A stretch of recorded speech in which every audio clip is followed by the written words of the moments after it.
Hello students. तो हमने last class में फूड के ग्लूकोज में बदलने की प्रोसेस थोड़ी सी देखी थी, आधी इनकम्प्लीट रह गई थी वो प्रोसेस। उसी प्रोसेस को हम थोड़ा आगे बढ़ाएंगे, ठीक है। और आज न्यूट्रिशन इन ह्यूमन बींग्स वाला पार्ट आज हम खत्म कर लेंगे। मैं आपको पूरे तरीके से समझा दूंगा कि किस तरीके से हमारे बॉडी ऑर्गन्स वर्क करते हैं और किस तरीके से फूड जो है वो ग्लूकोज में कन्वर्ट होता है। फर्दर वापस एक बार रिवाइज कर दूंगा कि फूड किस तरीके से ग्लूकोज से वापस से किस में कन्वर्ट होता है, हमारे न्यूट्रिशंस में या फिर न्यूट्रिएंट्स में, ठीक है। यही प्रोसेस स्टार्ट करते हैं। कल हमने पढ़ा था इंजेशन से स्टार्ट होती है। इंजेशन से स्टार्ट होने के बाद ये प्रोसेस फर्दर फिर डाइजेशन करती है, एब्जॉर्प्शन करती है, एसिमिलेशन एंड देन एक्सक्रीशन करती है। तो इसी प्रोसेस को हम एक बार वापस से समझते हैं। सबसे पहले मैंने आपको बताया था कि हम खाने को खाते हैं, ठीक है। उस प्रोसेस को बोला जाता है इंजेशन, खाने की प्रक्रिया, ठीक है। अंदर ग्रहण भी बोला जा सकता है उसे। तो हम जैसे ही खाने को खाते हैं तो हमारे जो टीथ है, हमारे जो दांत है, उस खाने को चबाना स्टार्ट करते हैं। चबाना क्यों स्टार्ट करते हैं? तो बेसिकली प्रोसेस होती है डाइजेशन की, ठीक है। डाइजेशन आपको समझना बहुत ज्यादा जरूरी है। डाइजेशन क्या होता है? तो डाइजेशन बेसिकली क्या है? कन्वर्जन है कॉम्प्लेक्स कंपाउंड्स का सिंपल कंपाउंड में, ठीक है। बहुत जो बड़े बड़े कंपाउंड्स होते हैं उनको सिंपल कंपाउंड्स में कन्वर्ट करने की प्रोसेस को भी क्या बोला जाता है? Digestion. Second, in other words में ये भी बोल सकता हूँ कि कुछ ऐसे कंपाउंड्स जो कि वाटर में इनसॉल्युबल, जिन्हें पानी में घोला नहीं जा सकता आसानी से, उन कंपाउंड्स को पानी में घोला जाने लायक बनाने की प्रक्रिया को भी क्या बोला जाता है? पाचन बोला जाता है, डाइजेशन बोला जा सकता है, ठीक है। तो हम क्या करते हैं? जैसे ही खाना खाते हैं तो हमारे दांत उस खाने को चबाते हैं, ठीक है। उसको क्या करते हैं? काटते हैं, च्यू करते हैं। अब बेसिकली चबाने की प्रोसेस क्या है कि बड़ी रोटी का मैंने बड़ा टुकड़ा खाया था, उसको चबाने के बाद वो छोटे छोटे टुकड़ों में डिवाइड हो गया। उसके बाद हमारे जो सलाइवरी ग्लैंड्स है, जो हमारी टंग होती है, जीभ होती है, उसके नीचे जो ग्लैंड्स पाई जाती है, वहां से सलाइवा सिक्रीट होता है, ठीक है। सलाइवा सिक्रीट होता है। जैसे ही सलाइवा सिक्रीट होता है तो वो किसके साथ मिल जाता है? खाने के साथ। जो भी हमने खाया है उसके साथ सलाइवा मिल जाता है। सलाइवा मिलने के बाद वो सलाइवा उस खाने के साथ पेस्ट बनाता है। जैसा कि आपको पता है वाटर अगर कभी भी किसी सॉलिड सब्सटेंस के साथ मिलता है तो वो क्या बनाता है? पेस्ट। तो यहाँ पर यही है, वाटर के टाइप में क्या है? सलाइवा, प्लस सॉलिड में क्या है? खाना, मतलब फूड। तो सलाइवा जब भी फूड के साथ मिलता है तो क्या बनाता है? उसका पेस्ट बनाता है। जैसा कि टीथ, जो दांत होते हैं हमारे, दांतों ने उसे पहले ही छोटे छोटे टुकड़ों में कर दिया है, तो पेस्ट बहुत आसानी से यहाँ पर बन जाता है। अब इसके दो रीजन है। सलाइवा जो हमारे ग्लैंड्स में मिल रहा है, सलाइवा जैसे सिक्रीट होता है तो वो पेस्ट बनाता है। किस लिए? जिससे कि हम उस खाने को हमारे गले से नीचे उतार पाए, ठीक है, आसानी से। अगर बड़े बड़े मॉलिक्यूल्स रहेंगे, जो अगर मैं बात कर रहा हूँ कि बड़े बड़े मॉलिक्यूल्स, कॉम्प्लेक्स मॉलिक्यूल्स रहेंगे, तो उन्हें इतनी आसानी से हमारे गले के नीचे उतारा नहीं जा सकता। इसीलिए क्या होता है? सलाइवा उसमें उसको पेस्ट के रूप में बनाता है। और सेकंड, हमारे जो टीथ होते हैं उसको अच्छे से चबाते हैं, जिसकी वजह से क्या होता है कि हम आसानी से उसको हमारे गले से नीचे उतार पाते हैं। सेकंड, यहाँ पर अगर हम बात कर रहे हैं फर्स्ट टीथ की, तो टीथ क्या करते हैं? हमारा फिजिकल डाइजेशन, फिजिकल डाइजेशन, ठीक है। फिजिकल डाइजेशन या फिर मैं बोल सकता हूँ भौतिक पाचन। भौतिक पाचन कौन करता है? यहाँ पर टीथ करते हैं। सेकंड, अगर हम बात कर रहे हैं सलाइवा की, तो सलाइवा क्या करता है? वहां पर केमिकल डाइजेशन, केमिकल डाइजेशन, रासायनिक पाचन, ठीक है। जो डाइजेशन की स्टार्टिंग की दो प्रोसेसेस होती हैं, वो पहली होती है फिजिकल डाइजेशन, दूसरी होती है केमिकल डाइजेशन। जैसा कि हमें पता है कि खाने को मुंह के अंदर डालते से ही इंजेशन की प्रोसेस वहां पर खत्म हो चुकी है। खाने को ह्यूमन बॉडी के अंदर तक पहुंचाने की ही प्रोसेस को क्या बोला जाता है? इंजेशन बोला जाता है। तो उसके बाद डायरेक्टली डाइजेशन स्टार्ट हो जाता है। सबसे पहले टीथ क्या करते हैं? फिजिकल डाइजेशन, उसको चबाकर, ठीक है। सलाइवा उसका केमिकल डाइजेशन करता है, उसके साथ सलाइवा मिलाकर। सलाइवा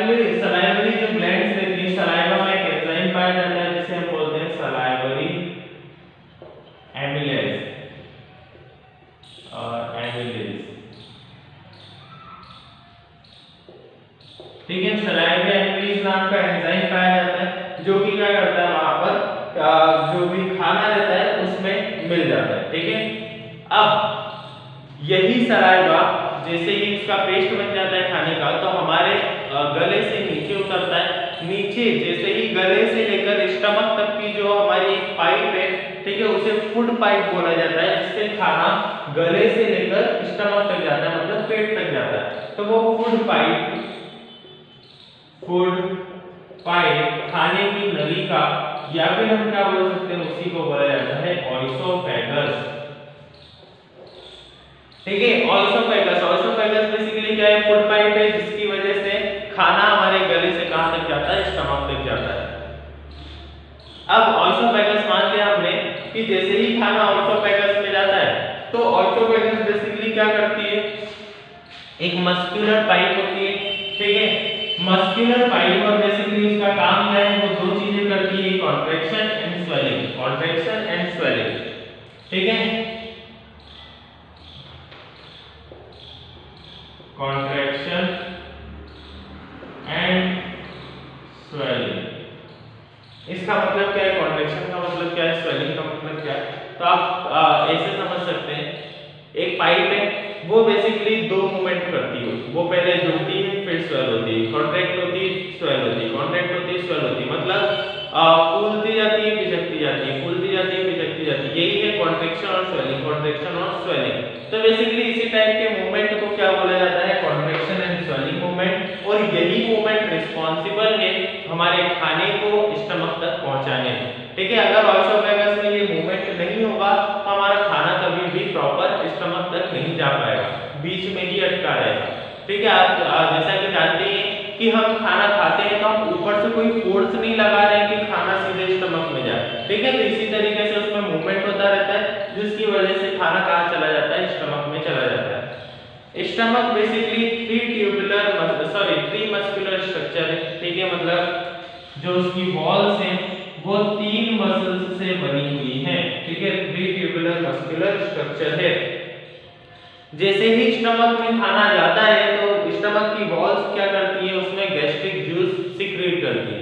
गैस्ट्रिक जूस को क्या करती है, वो बनाती है, वहां पर गैस्ट्रिक जूस का सिक्रीशन होता है।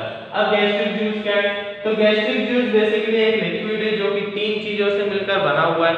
ठीक है, तीन चीजें कौन कौन सी, तो पहली चीज है वो है HCl, मतलब हाइड्रोक्लोरिक एसिड। मैं तीनों चीजें आपको लिखता हूं। पहला है HCl, दूसरा है HCl, दूसरा है एंजाइम जो कि कौन सा है, पेप्सिन,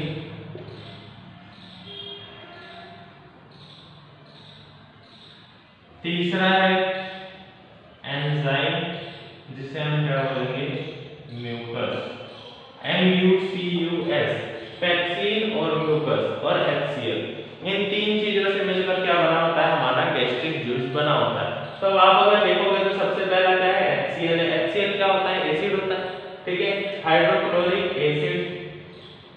तो अगर हाइड्रोक्लोरिक एसिड है तो एसिड का काम क्या है हमारी बॉडी में, ये भी देखेंगे। सेकंड पेप्सिन, पेप्सिन क्या काम करता है और म्यूकस क्या काम करता है। तो सबसे पहले एसिड की बात करते हैं। जैसे ही हमारी बॉडी में, हमारे स्टमक में खाना जाता है तो गैस्ट्रिक जूस डेवलप होता है, उसमें क्या होता है, एसिड।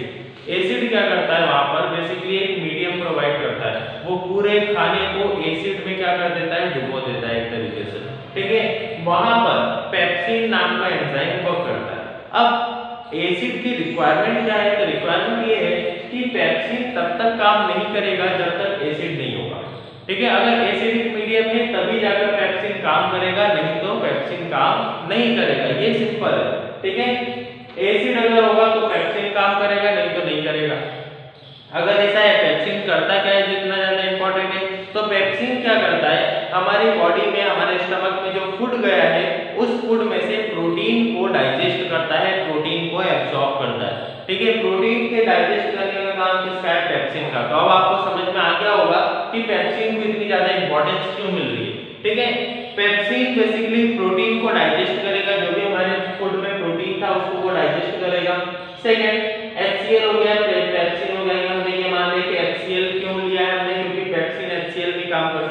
तो ये म्यूकस क्या है? तो म्यूकस भी एक एंजाइम है। म्यूकस बेसिकली क्या होती है? हमारे स्टमक में लाइनिंग्स क्रिएट करता है मसल की, जिससे ये जो एसिड है वो हमारे स्टमक को इफेक्ट ना कर पाए। ठीक है, म्यूकस खुद भी क्या सीक्रेट करता है? HCl। Mucus also secrete HCl। Mucus भी क्या सीक्रेट करता है? HCl, हाइड्रोक्लोरिक एसिड सीक्रेट करता है, जिससे कि वो इसके साथ मिले और क्या कर दे? इसको न्यूट्रल कर दे। सेकेंड चीज, म्यूकस बेसिकली एक मस्कुलर लाइनिंग्स होती है जो कि क्या है?